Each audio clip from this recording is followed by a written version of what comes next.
ہوگا حضور نے سورہ رحمان کے بارے میں فرمایا ہے، سورۃ الرحمن عروس القرآن، یہ سورہ رحمان جو ہے یہ قرآن کی دلہن ہے۔ جیسے دلہن کو آپ خوشنما لباس پہناتے ہیں، آراستہ پیراستہ اس کو گہنے اور اس کو زیور پہناتے ہیں، تو جس طریقے سے سجاتے ہیں آپ دلہن کو، اللہ تعالیٰ نے ایک سورت قرآن مجید میں یہ ایسی رکھی ہے سورہ رحمان کہ اسے خوب سجایا ہے۔ اس میں الفاظ کا در و بست، اس کا اپنا ایک ڈیوائن میوزک ہے۔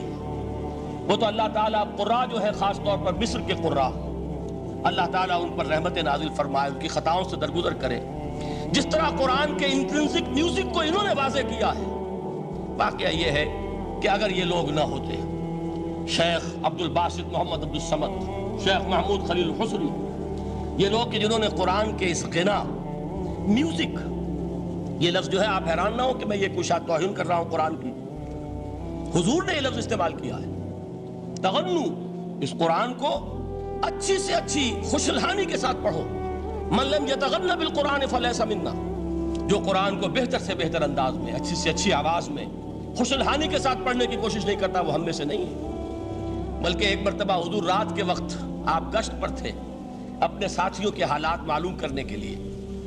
حضرت ابو موسیٰ اشعری رضی اللہ تعالیٰ عنہ ایک صحابی ہیں، ان کے گھر کے پاس سے گزر ہوا، وہ رات کو تہجد پڑھ رہے تھے، کھڑے ہوئے کیف کے عالم میں قرآن تلاوت کر رہے ہیں۔ حضور کو بہت پسند آئی ان کی قرآت، کافی دیر تک وہاں کھڑے سنتے رہے۔ اب انہیں کیا پتا کون سن رہا ہے، بالکل اسی طرح سمجھ لیجئے ایک بات یاد آئی ہے، حضور فرماتے ہیں کہ جس طرح کان لگا کر اللہ قرآن کو سنتا ہے کسی چیز کو نہیں سنتا۔ ہمیں نظر نہیں آتا نا، ہمیں معلوم نہیں، ہم قرآن پڑھ رہے ہیں تو سننے والا کون ہے؟ سب سے زیادہ کان لگا کر خود اللہ۔ یہاں اس لیے مجھے یاد آیا کہ ابو موسیٰ اشعری کو کیا پتا تھا کہ کون سن رہا ہے؟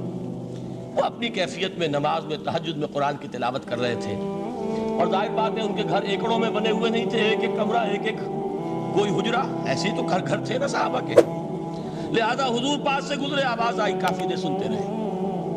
اس کے بعد آپ تشریف لے گئے، صبح فجر میں ملاقات ہوئی تو حضور نے تحسین کے انداز میں فرمایا، یا ابا موسیٰ انک قد اوتیت مزمارا من مزامیر آل داؤد، اے ابو موسیٰ تمہیں تو آل داؤد کے سازوں میں سے ایک ساز اللہ نے عطا فرما دیا ہے۔ جس طرح حضرت داؤد، لہن داؤدی مشہور ہے کہ جب وہ پچھلے پہر رات کو حمد کے ترانے الاپتے تھے، قرآن میں ہے کہ پرندے شامل ہو جاتے تھے ساتھ، اور پہاڑ وجد میں آتے تھے، پہاڑ بھی ان کے ساتھ شریک ہوتے تھے۔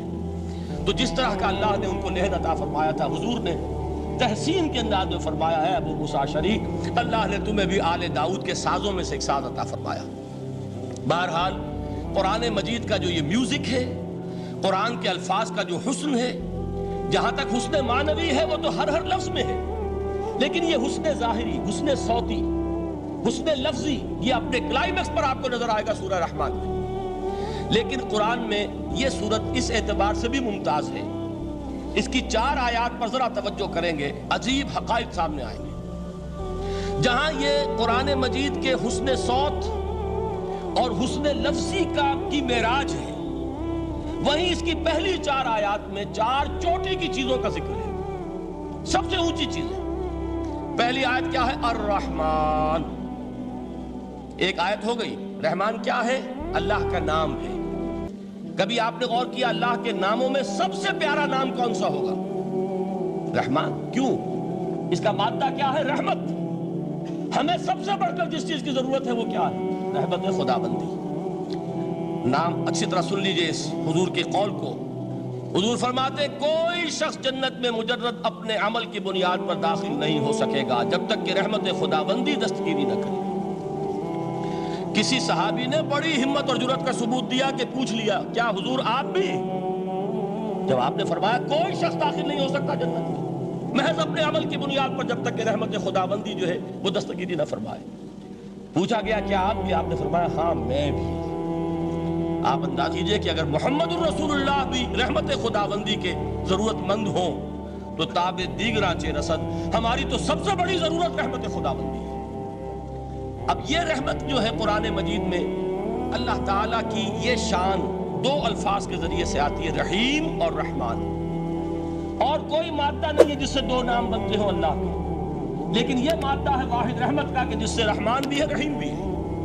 رحیم صفت مشبہ ہے، رحمت دائم ہو جائے گی، مستقل ہوگی تو رحیم کہیں گے، اور رحمان اس میں رحمت کی ہے وہ شان ہے کہ جیسے ٹھاٹھے مارتا ہوا سمندر ہو، ہیجان کی کیفیت، طوفانی کیفیت، رحمت خداوندی کا طوفانی جوش، وہ ہے رحمان۔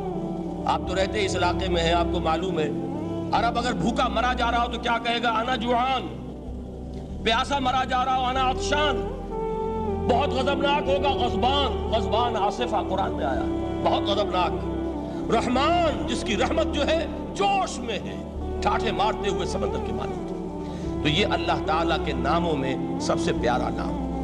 اب آگے چلیے، الرحمن علم القرآن، رحمان نے قرآن سکھایا۔ رحمت خداوندی کا سب سے بڑا مظہر، رحمان کی رحمانیت کا سب سے بڑا مظہر قرآن ہے۔ ان میں جو منطقی ربط ہے اس کو سمجھتے جائیے۔ اچھا آپ یہ سوچئے، جو علم بھی انسان کو حاصل ہوا وہ کس نے دیا؟ اللہ نے۔ سائنس کا علم کس نے دیا؟ اللہ نے۔ علم آدم الاسماء کلھا، وہ علم الاسماء جو حضرت آدم کو دے دیا گیا تھا ازل میں، یہ اسی کا ظہور ہے، یہ اسی کی ایکسفولیشن ہے جو ہو رہی ہے اور ہوتی رہے گی ابھی۔ اور دوسرے علم ہے وہ کس نے دیا؟ اللہ نے دی۔ لا یحیطون بشیء من علمہ الا بما شاء، مخلوق میں سے کوئی اللہ کے علم میں سے کسی شے کا احاطہ نہیں کر سکتا مگر وہ جتنا اللہ دینا چاہے۔ لیکن یہ کہ تمام علوم میں چوٹی کا علم قرآن، نوٹ کرتے جائیے، اب چوٹی کی چیزیں جمع کیجیے۔ اللہ کے ناموں میں چوٹی کا نام رحمان، اللہ نے جو کچھ انسان کو سکھایا اس میں چوٹی کا علم قرآن۔ خلق الانسان، انسان کو پیدا فرمایا۔ سوال یہ کہ حیوانات کو کس نے پیدا فرمایا؟ آسمان کس نے پیدا کیے؟ زمین کس نے پیدا کی؟ فرشتے کس نے پیدا کیے؟ کیا مطلب خلق الانسان؟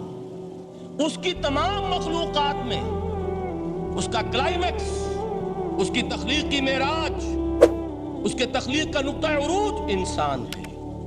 یہ ہے کہ جو مسجود ملائک بنا ہے۔